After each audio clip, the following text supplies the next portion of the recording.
Сәлеметсіздер ме? Алматы облысы, Қарасай ауданы, Қаскелең қаласы. Қаныш Сәтбаев атындағы орта мектептің тарих пәні мұғалімі Беделбаева Диларом Туяловна. Сабақ тақырыбы Қаныш Сәтбаев жан-жақты ғалым. Сабақ мақсаты: Қаныш Сәтбаевтың Қазақстан өнеркәсібі мен ғылымын дамытудағы рөліне баға беру. Қаныш Имантайұлы Сәтбаев 1899-1964 жылдары өмір сүрген. Павлодар облысының Баянауыл ауданында туған. Сауатын ауыл молдасынан ашқан болашақ ғалым Павлодардағы орыс қазақ мектебінде, Семей мұғалімдер семинариясында, Томск технология институтының Тау-кен факультетінде білім алған. Мұғалімдер семинариясында Жүсіпбек Аймауытов, Мұхтар Әуезов сынды көрнекті қайраткерлермен бірге оқыған. Шәкәрім Құдайбердіұлымен тығыз байланыста болып, оның шығармашылығын жоғары бағалаған. Алаш қозғалысы қайраткерлерінің іс-әрекетіне қолдау білдірген.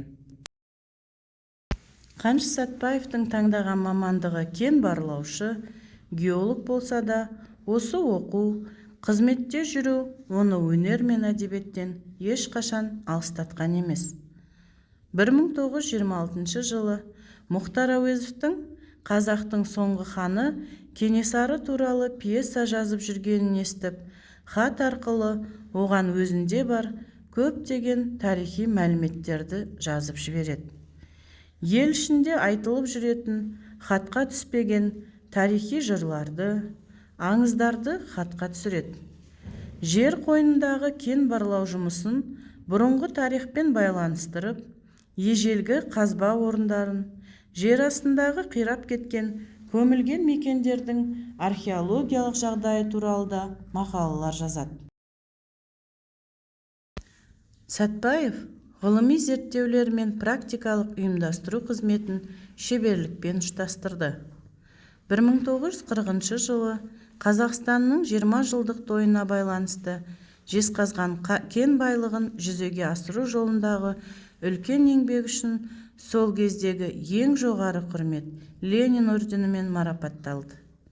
Сәтбаевтың есімі бүкіл одаққа және шетелдерге танымал бола бастады. Қазақстанда аты аңызға айналып, ел құрметіне зор атақ-даңққа бөленді. Алдыңғы қатарлы ғалым геолог ретінде Одақтық ғылым академиясының Қазақстандағы бөлімшесі төралқасына мүше болып тағайындалды.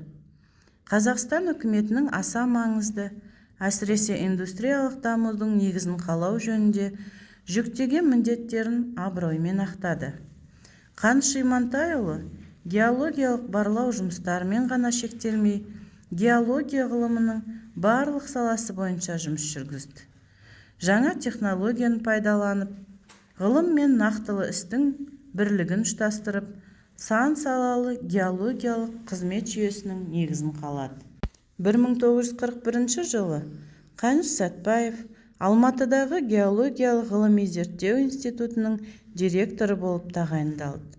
Сол жылы ол Одақтық ғылым академиясының Қазақстандағы филиалы төрағасының орынбасары, 1942 жылдан бастап сол филиалдың болашақ Қазақ ғылыми академиясының басшысы болды.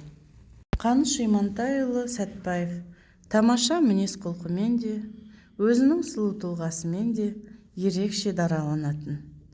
Үлкен кішімен қарым-қатынаста ол қарапайым және сыпайы болатын. Әрқашан қайырымдылығымен, қамқорлыққа құштарлығымен баурайтын. Ол өзінің жылы күлкісі, мейірбанды жүзімен кездескен адамның есінде мәңгілік қалатын. Қазақстан Республикасының президенті Назарбаевтың ұсынысымен ғалымның 100 жасқа толған мерейтойын атап өту ЮНЕСКО-ның күнтізбегіне енгізіліп, 1999 жыл Сәтбаев жылы болып аталып өтті.